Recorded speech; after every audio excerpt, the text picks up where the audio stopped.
붓다. 현대인의 과학적 관점에서 다시 보는 붓다의 일생과 가르침, 한 인간의 위대한 여정, 탄생에서 열반까지, 룸비니에서 쿠시나가르까지, 지금으로부터 약 2600년 전, 인도 북쪽의 작은 왕국에서 한 인간이 태어났습니다. 그는 신이 아니었습니다. 기적을 내리는 초자연적 존재도 아니었습니다. 그는 우리와 똑같이 배고프면 밥을 먹고, 아프면 신음하고, 나이가 들면 몸이 쇠약해지는 평범한 인간이었습니다. 그런데 이 한 인간이 인류 역사상 가장 깊은 질문을 던지고 가장 철저한 방식으로 그 답을 찾아냈습니다. 왜 인간과 모든 생명체는 고통받는가? 그 고통에서 벗어날 수 있는가? 만약 벗어날 수 있다면 그 길은 무엇인가?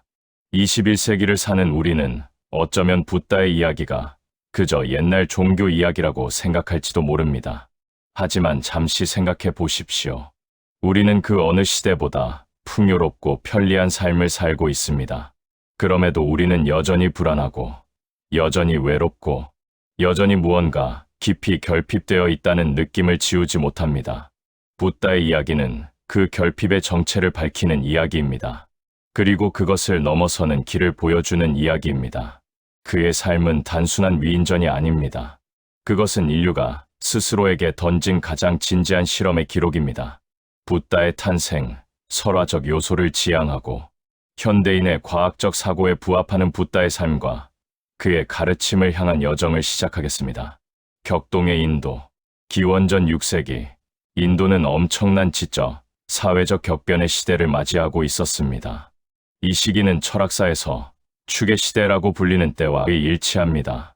독일 철학자 카를 야스퍼스가 명명한 이 시기에는 놀랍게도 전혀 교류가 없었던 그리스, 중국, 인도, 중동에서 동시다발적으로 위대한 사상가들이 출현합니다.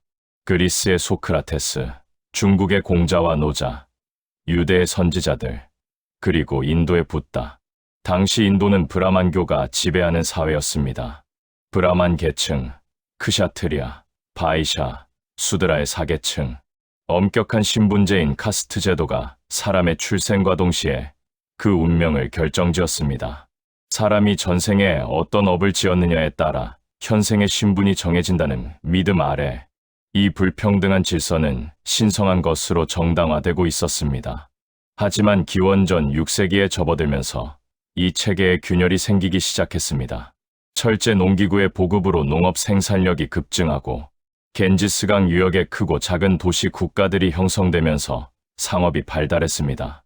새로이 부를 축적한 상인 계층은 자신들의 지위를 브라만의 권위로부터 독립시키고 싶어 했고, 기존 질서에 의문을 던지는 수많은 자유 사상가들이 등장하기 시작했습니다. 그 혼돈과 탐구의 시대 한가운데 시다르타 고타마가 태어났습니다. 이 왕자의 탄생. 시다르타는 지금의 네팔 남부 타라이 평원에 위치한 룸비니 근처에서 태어났습니다. 그의 아버지 숫도다나는 샤카족의 왕이었으며 어머니는 마야 부인이었습니다. 역사학자들은 그의 탄생 연도를 기원전 563년에서 480년 사이로 추정합니다. 시다르타라는 이름은 산스크리트어로 목표를 이룬 자 또는 뜻을 성취한 자라는 의미입니다. 이름에서부터 그의 운명이 암시되는 듯합니다. 고타마는 그의 시족 이름이며 훗날 깨달음을 얻은 후에는 붓다, 즉 깨어있는 자, 샤카무니, 즉 샤카족의 성자, 타타가타, 즉 열애 등 여러 칭호로 불리게 됩니다. 아버지 숫도다나 왕은 아들에게 위대한 미래를 기대했습니다. 당시의 예언자들은 이 아이가 전륜성왕, 즉 세계를 통일하는 위대한 군주가 되거나 아니면 모든 것을 버리고 출가하여 세상을 깨달음으로 이끄는 위대한 스승이 될 것이라고 했습니다. 숫도다나는 전자를 원했습니다. 그는 아들이 절대로 세상의 고통과 마주치지 않도록 하기로 결심했습니다. 황금 세 장 속의 삶. 왕은 아들을 위해 세 개의 궁전을 지었습니다. 봄, 여름, 겨울에 각각 머물 수 있는 계절 궁전이었습니다. 이 궁전들은 아름다운 정원과 연못으로 둘러싸여 있었고 음악과 춤이 항상 넘쳐 흘렀습니다. 왕은 명령을 내렸습니다. 궁전 안에서 늙고 병들고 죽어가는 것은 절대 왕자의 눈에 띄지 않도록 하라고. 시다르타는 그러한 안락한 환경 속에서 성장했습니다. 최고의 교육을 받고 최고의 음식을 먹고 최고의 쾌락을 누렸습니다. 29세가 될 때까지 그는 병들고 늙고 죽는 인간의 현실을 단 한 번도 직접 본 적이 없었습니다. 같은 나이에 야쇼다라라는 아름다운 여성과 결혼하여 라훌라라는 아들도 얻었습니다. 그러나 황금 세장은 결코 영혼을 가두지 못합니다. 시다르타는 무엇을 가져도 채워지지 않는 공허함을 느꼈습니다. 그는 쾌락 속에서도 쾌락에 만족하지 못했고 행복 속에서도 진정한 행복을 발견하지 못했습니다. 그 내면의 불만족은 조용히 그러나 집요하게 자라나고 있었습니다. 4가지 만남, 고통과의 첫 대면, 성문 밖의 세계. 어느 날 시다르타는 백성들이 사는 도시를 돌아보고 싶다는 열망을 품었습니다. 왕은 미리 준비를 시켰습니다. 행렬이 지나가는 길 위에는 병들고 늙은 자들이 없도록 오직 건강하고 아름다운 사람들만 보이도록 정돈하였습니다. 하지만 인간의 현실은 결코 완벽하게 숨겨지지 않습니다. 불교 경전은 이 순간을 4가지 만남으로 기록합니다. 이 이야기는 설화적 색채를 띠지만 그 핵심은 매우 사실적입니다. 한 인간이 처음으로 인생에 피할 수 없는 현실들과 정면으로 마주하는 순간을 담고 있습니다. 첫 번째 만남. 노인. 첫 번째 외출에서 시다르타는 허리가 굽고 지팡이에 의지하고 눈이 흐릿한 노인을 보았습니다. 그는 마부인 찬나에게 물었습니다. 저 사람은 왜 저렇게 몸이 구부러졌고 왜 저렇게 힘들어 보이느냐고. 찬나의 대답은 단순했습니다. 왕자님, 저분은 늙으셨습니다. 세월이 지나면 사람은 누구나 저렇게 됩니다. 왕자님도, 저도 예외가 없습니다. 시다르타는 그 자리에서 굳어버렸습니다. 누구나라는 말이 그의 가슴을 파고들었습니다. 왕자인 자신도, 아름다운 아내도, 사랑하는 아들도 언젠가는 저렇게 늙고 쇠약해진다는 사실. 그것은 그에게 하나의 충격이었습니다. 그는 말없이 궁궐로 돌아왔습니다. 2번째 만남. 병자. 2번째 외출에서 그는 길가에 쓰러져 신음하는 병자를 보았습니다. 온몸이 떨리고 땀을 흘리며 고통으로 몸부림치는 사람. 왕궁의 건강한 세계에서는 결코 볼 수 없었던 광경이었습니다. 저 사람은 왜 저렇게 고통받고 있습니까? 찬나의 대답은 이번에도 간단했습니다. 왕자님, 저분은 아픈 것입니다. 병은 누구에게나 옵니다. 부자도, 가난한 자도, 왕자도, 거지도 모두 병들 수 있습니다. 시다르타는 그날 밤 잠을 이루지 못했습니다. 젊음이 영원하지 않다는 것을 알았습니다. 이제는 건강도 영원하지 않다는 것을 알았습니다. 그렇다면 지금 자신이 누리는 이 모든 것들은 얼마나 허망한 것인가. 3번째 만남. 죽음. 3번째 외출에서 그는 시신을 운반하는 장례 행렬을 보았습니다. 천으로 덮인 몸, 그 뒤를 따르며 울부짖는 가족들. 찬나의 설명은 이번에는 더 이상 필요하지 않았습니다. 시다르타는 이미 알고 있었습니다. 저것이 삶의 끝이라는 것을. 늙음, 질병, 죽음. 이 3가지는 인간 존재에 피할 수 없는 조건들이었습니다. 그 어떤 부귀영화도, 그 어떤 지식도, 그 어떤 권력도 이 3가지를 막을 수 없었습니다. 그것은 단순한 비관론이 아니었습니다. 그것은 차갑고 명확한 사실이었습니다. 이 순간 시다르타의 내면에서 무언가가 무너졌습니다. 그리고 동시에 무언가가 깨어나기 시작했습니다. 이 고통에서 벗어나는 길이 있을까? 이 덧없음을 넘어서는 무언가가 있을까? 4번째 만남. 수행자. 그리고 4번째 외출. 이번에는 달랐습니다. 그는 걸어가는 한 남자를 보았습니다. 누더기 같은 옷을 입었지만 그 얼굴에는 고요하고 평온한 빛이 감돌았습니다. 시다르타는 물었습니다. 저 사람은 누구입니까? 저 분은 사문, 즉 집을 떠나 수행하는 자입니다. 세상의 번뇌에서 벗어나기 위해 모든 것을 내려놓고 길을 걷는 사람입니다.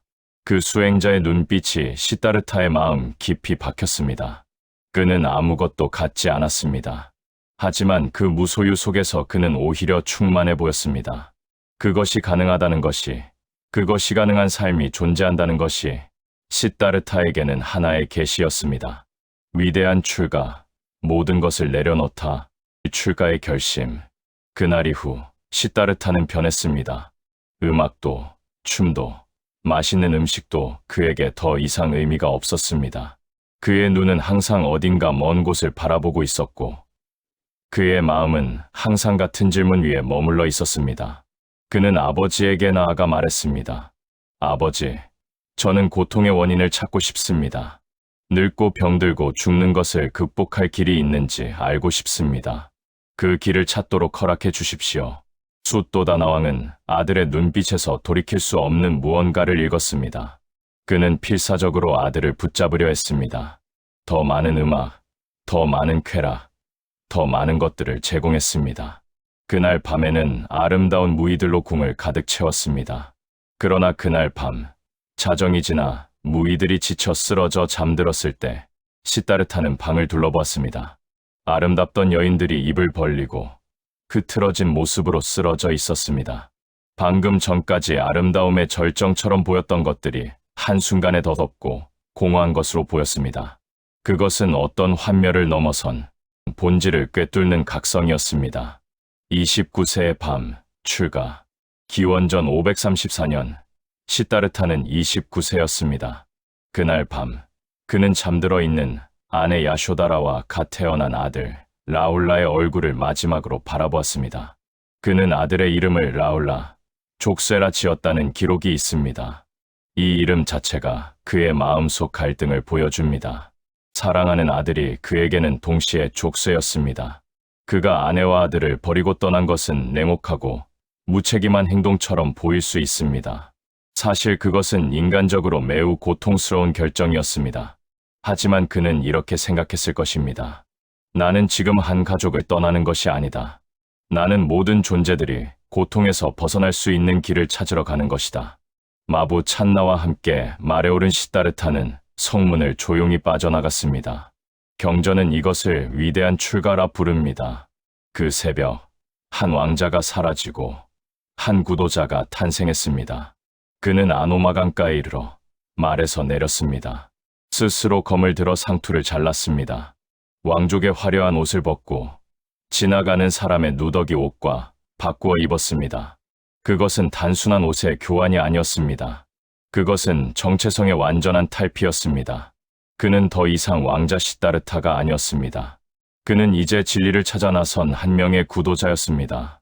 수행의 여정, 극단을 넘어서 두 스승을 찾아서 출가한 시다르타는 먼저 당시 인도에서 가장 유명한 두 스승을 찾아갔습니다. 첫 번째는 알라라 칼라마였습니다. 알라라는 무소유처라는 명상 상태를 가르쳤습니다. 이는 마음이 어떤 대상에도 집착하지 않고 완전히 비어있는 깊은 삼매 상태입니다. 시다르타는 놀라운 집중력으로 이 수행을 빠르게 터득했습니다. 알라라는 감탄하며 그에게 자신의 가르침을 함께 전하자고 청했습니다. 하지만 시다르타는 물었습니다. 이 상태에 들어갔다가 나오면 세상의 고통은 그대로 남아있지 않습니까? 알라라는 대답하지 못했습니다. 시다르타는 그 자리를 떠났습니다. 두 번째 스승은 우타카 라마푸타였습니다. 그는 비상비비상처, 즉 의식이 있는 것도 아니고 없는 것도 아닌 더 깊은 삼매를 가르쳤습니다. 시다르타는 이것도 금방 터득했습니다. 그리고 다시 같은 질문을 던졌습니다. 이 명상 상태는 수행이 끝나면 사라집니다. 그렇다면 이것은 영원한 해방이 아니지 않습니까? 두 스승의 가르침은 분명히 깊고 훌륭했습니다. 하지만 그것은 시다르타가 찾던 것의 전부가 아니었습니다. 그는 일시적인 평정이 아니라 고통의 뿌리 자체를 뽑아내는 근본적인 해방을 원했습니다. 그는 다시 혼자가 되었습니다. 극단적 고행. 두 스승에게 원하는 것을 얻지 못한 시다르타는 당시 인도에서 유행하던 다른 방법을 시도하기로 했습니다. 바로 고행이었습니다. 당시 많은 수행자들은 몸을 극한까지 괴롭힘으로써 영혼을 해방시킬 수 있다고 믿었습니다. 몸의 욕망이 영혼을 묶어놓는다면, 몸을 철저히 고통스럽게 하면 영혼이 자유로워질 것이라는 논리였습니다. 시다르타는 이 수행에도 철저했습니다. 그는 음식을 극도로 줄였습니다. 하루에 쌀 한 톨, 깨 한 알만 먹는 날도 있었습니다. 숨을 참는 수행, 뜨거운 태양 아래 움직이지 않는 수행, 가시덤불 위에 앉는 수행 등 온갖 고행을 다 시도했습니다. 콘단야를 포함한 5명의 수행자들이 그를 따르며 함께 수행했습니다. 6년이 지났습니다. 그의 몸은 뼈와 가죽만 남았습니다. 경전은 그의 몸 상태를 이렇게 묘사합니다. 배를 만지면 등뼈가 느껴질 정도였다고. 두 눈은 깊이 꺼져 들어갔고 머리카락은 빠졌으며 몸에는 광채가 없었습니다. 하지만 6년간의 혹독한 고행 끝에 시다르타가 깨달은 것은 충격적인 결론이었습니다. 고통으로는 해방에 이를 수 없다. 몸을 괴롭히는 것은 결코 마음의 자유를 가져오지 않는다. 이 길은 틀렸다. 중도의 발견, 현악기 줄의 비유. 어느 날 강가를 지나는 배 안에서 어떤 악기 연주자가 제자에게 하는 말이 바람에 실려 시다르타의 귀에 들려왔습니다. 현악기 줄은 너무 느슨해도 소리가 나지 않고 너무 팽팽해도 끊어지느니라. 알맞은 긴장이 있을 때 비로소 아름다운 소리가 나는 법이다. 그 순간 시다르타는 번쩍하는 통찰을 경험했습니다. 극단적 쾌락도 아니고 극단적 고행도 아닌 양극단을 모두 버린 곳에 길이 있을 것이라는 직관. 이것이 바로 훗날 불교의 핵심 원리 중 하나가 되는 중도의 씨앗이었습니다. 시다르타는 고행을 멈추기로 결심했습니다. 그는 우루벨라 마을의 수자타라는 처녀가 가져다 준 유미죽을 받아먹었습니다. 함께 수행하던 5 동료들은 실망하여 떠나갔습니다. 그들의 눈에 시다르타는 수행을 포기하고 타락한 것처럼 보였습니다. 하지만 시다르타는 혼자 남았습니다. 그리고 그것이 오히려 진정한 수행의 시작이었습니다. 깨달음의 밤, 보리수 아래서. 보드가야의 보리수. 기원전 528년경 35세의 시다르타는 지금의 인도 비하르 주에 위치한 보드가야의 한 무화과 나무 아래에 앉았습니다. 그리고 결의를 다졌습니다. 이 자리에서 깨달음을 얻지 못한다면 설사 이 몸이 죽어서 살가죽과 뼈만 남는다 해도 절대로 일어나지 않으리라. 이 결의는 단순한 의지력의 표명이 아니었습니다. 그것은 6년간의 수행을 통해 다져진 더 이상 물러설 곳이 없는 인간 존재의 최후 도전이었습니다.